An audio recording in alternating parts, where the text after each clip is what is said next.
In any field of existence, each one of us, the jiva or the born one, attempts to reach the sky, the highest point that she is able to imagine, visualize in her ability to the limit of the logic available to him or her. The quality of the born one range from the totally inanimate to the totally animate, from the state of stone, say, to the state of God, say, that is, from the Purna Achetan to the Purna Chetan, from the lowest state of illumination to the fullest state of illumination. In the stone state, inertia property is the most active, and the illumination state is the least active. In the God state, illumination is the highest level of manifestation. All such happenings are coming from where and why. The humble attempt to view Brahma Jiva equation through an U-tube analogy. In the diagram, C stands for pure consciousness, A for Brahma state, B for Jiva state. A and B are only two potential states like the liquid levels in a manometer. The connecting fluid is the same, C, for both the states. C being the pure consciousness.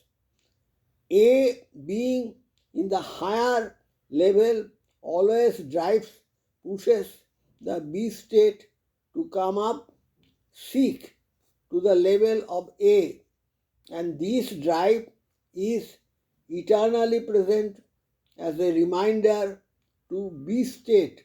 It is potentially Brahma and it is never unconnected from A.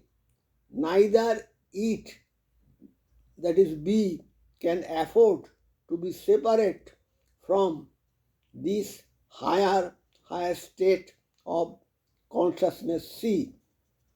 At this stage, a discussion on the meaningfulness of the C or the consciousness is shout, that being the central theme in the above analogy. What is the reality of consciousness, out of which the born one B of any quality is connected or manifested? Is it, can one say with the coinage of the word, as spiritual energy, though most of the time preferred as the word spirit? Frankly, it is just one of the word. Energy. Had it been so, it could be better connected with the physical universe, for it is well established that the energy can be converted to matter and vice versa. But the subtlety of the thing, that is consciousness, is of such a state as the seers, mystics proclaim, that unless one can try to define as more a universal, uniform, infinite, a substance that is unchangeful ever, total ever, that it expresses more with word spirit. Though no one knows physically or physiologically what is the taste of the substance spirit, except in the realm of the mind of a mystic.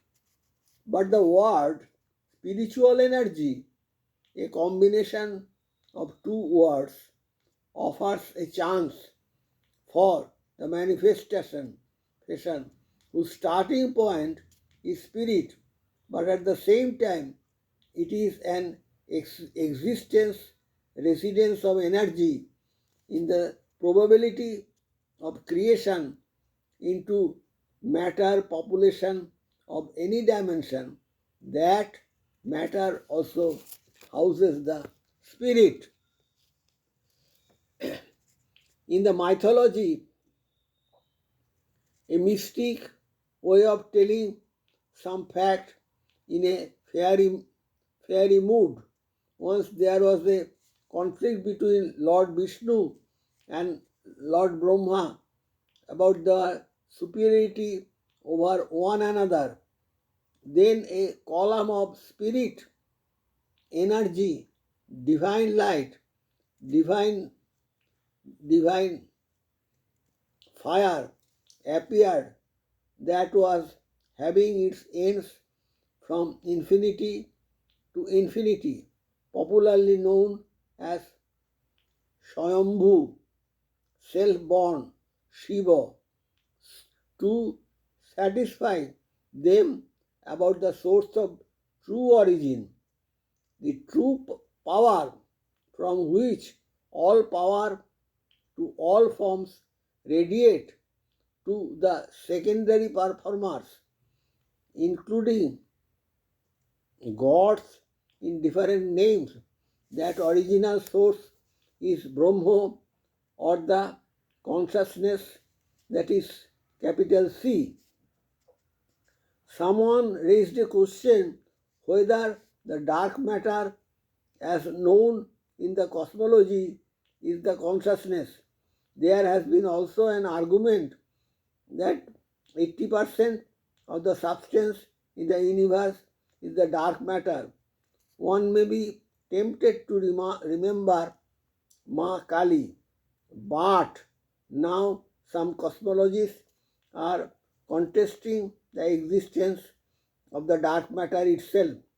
Anyway, it can be said safely that dark matter cannot be that original source or original sink, for after all, that is a matter with changefulness and not the spirit with unchangefulness. The jivo, that is capital B, born one lives in the approximation of the existence till he comes up eye to eye with the Brahma, that is capital A state.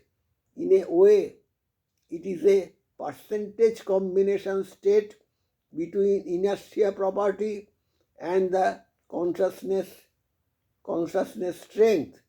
Accordingly, his perceptions about the reality or the truth are also in the approximation state, that is an indicator of the state difference or the potential difference between the levels of capital A and capital B.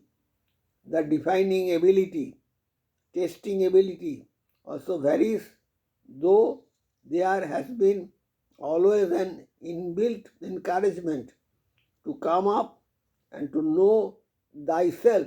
The final peace is somewhere in the high up, in the limitless height in the sky.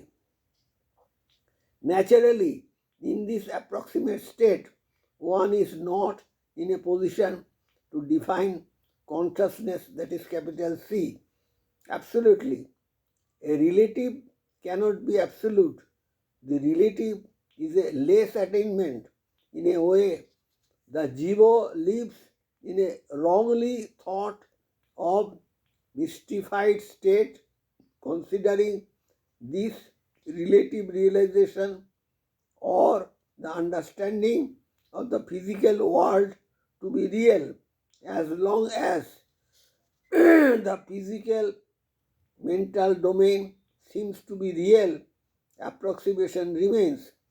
About the consciousness, we are able to see to the extent of our ability to see.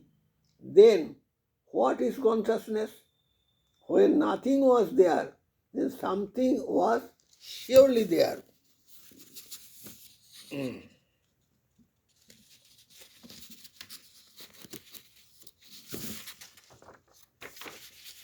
When nothing will be there, something must be there. That is consciousness. It exists eternally at the same time, both as the eternal source of everything, at the same time, eternal sink, about which one can only guess scientifically. Scientifically means endlessly traveling, if possible, approximately as new stations of understanding, and qualifying approximately for that station, for that moment of realization. Tar iti kora jaya na, Sri Ramakrishna has told. No one can see the last word about that truth of consciousness. Seers, mystics, realized souls say that the consciousness can be realized, felt deeply with the total satisfaction. First, this satisfaction of realization is individual in nature, then it is shareable approximately with the world universe. They say this extended universal feeling is achievable when the B state, capital B state, reaches the capital A state. The jiva becomes aptokam, or nothing remains for him to be known. Challenge is in the appreciation in the physical scientific community until as an approach to quantify in an abstract language of mathematics.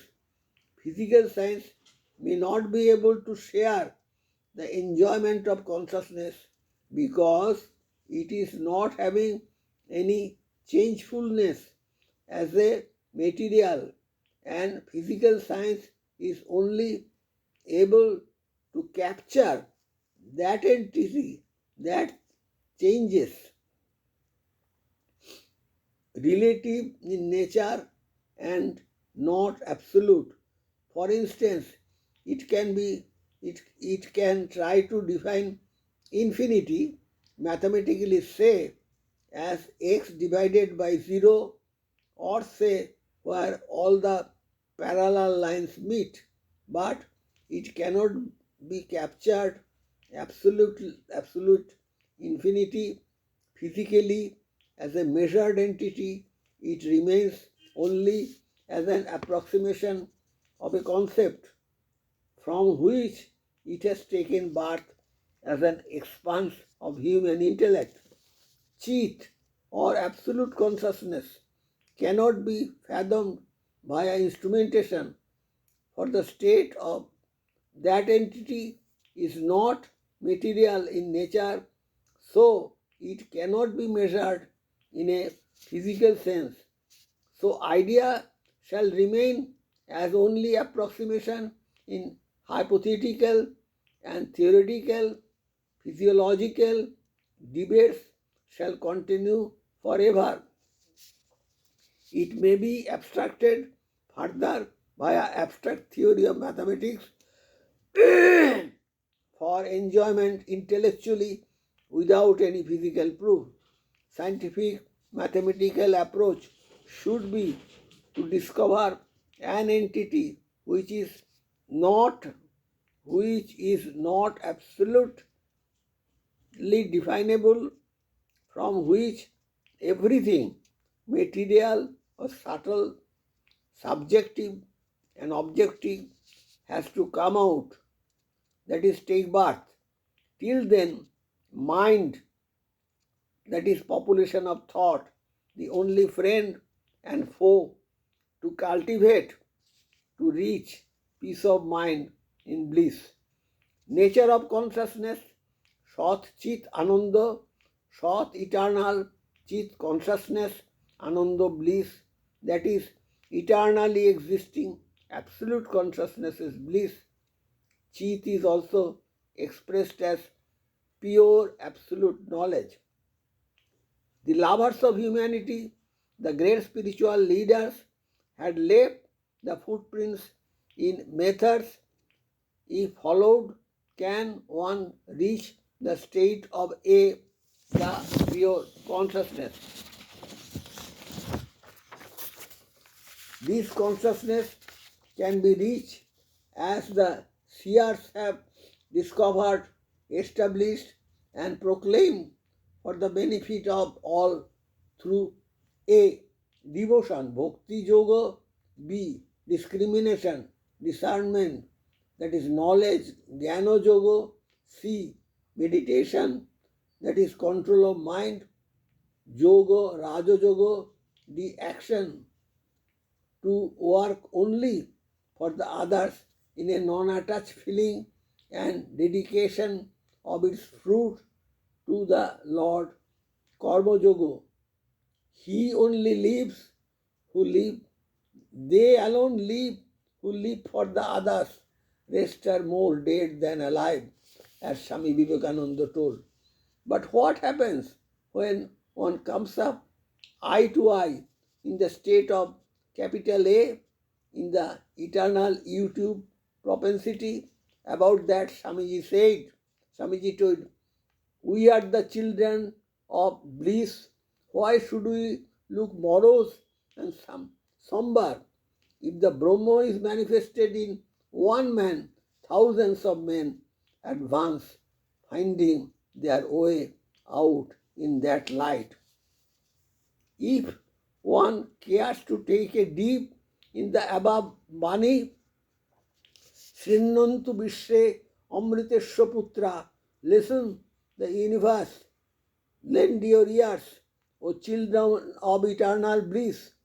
The scripture declares this through the feel of the seers, that I have realized that truth. You and I are the children of eternal bliss.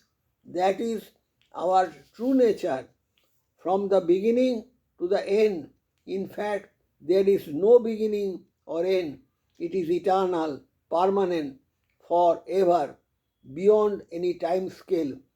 You consider yourself as the bound entity, but this is untrue. This is a self-deception. No one is able to keep in the captivity. The feel of captivity is ignorance imposed. Truth, trust into the seer's proclamation, and live into the ever freedom till we are able to live in the Shraddha, reverence in faith, that we are truly the children of eternal bliss. We are not qualified to know, speak, share the true meaning of freedom. Freedom of the individual is the unit of freedom of the domain, country, world, universe. When the universe is differentiated, it becomes individual. When the individual is integrated, it becomes universe. The bliss is our birthright. Nature only our need to discover. Nature only to need to discover it through the route of spiritual practice and live in the joy of freedom. Morose and somber is a vanity of mistrust into our true nature, that being always divine. We cannot afford to make us low by thinking low, behaving low, sharing low, caring low. For if we are naturally deep, naturally calm, naturally vast, naturally in the field of the supreme peace, we are really so. We are the children of the Supreme Emperor, each one of us.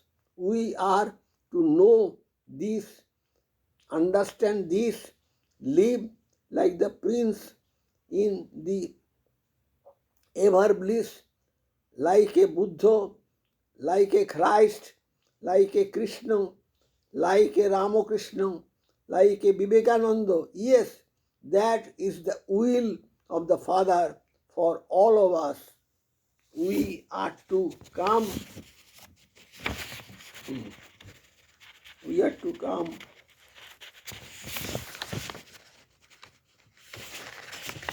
I have to.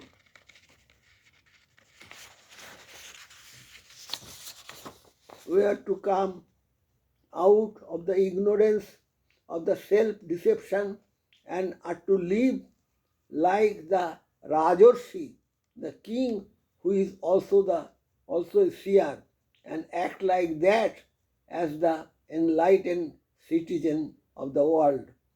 A seer is a personification of the Brahma, Sat Chit Ananda, eternally existing supreme consciousness is bliss. The state should not be judged in quantity but to be understood in quality. A lighthouse, a beacon light, is the pathfinder for the vast number of wanderers in the limitless marine route over a long time period. It stands absolutely alone in the depth of the darkness of storm and solitude, in the most trying climate, pulsating the heartbeat of the light quanta to enlighten the population in the distress, to guide the post of destination, and not caring at all what happens to itself over the time and space. This is spirituality. This is Brahmisthiti, living in the state of Brahma, just alone for the Bohu Jano Sukhaya, Bohu for the good of the many. Capital B reaches the final sky of the capital A in the YouTube analogy. He becomes up to come. Om Sri Ramakrishna Arpana Mastu.